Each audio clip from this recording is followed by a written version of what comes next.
Bu videomu axıra qədər izləyin və xahiş edirəm ki, yorumlarda suallarıma cavab yazın. Bu mənim üçün çox önəmlidir.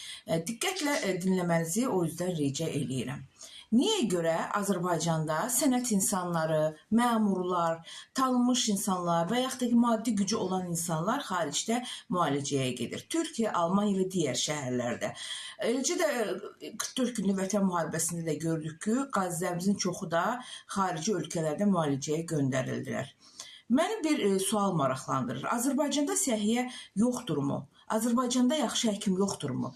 Yaxşı həkim yoxdur sözü ilə razılaşmıram. Çünki doğrudan da Azərbaycanda çox istedadlı, bacarıqlı, işinin öhdəsindən layiqincə gələn peşəkar həkimlərimiz var.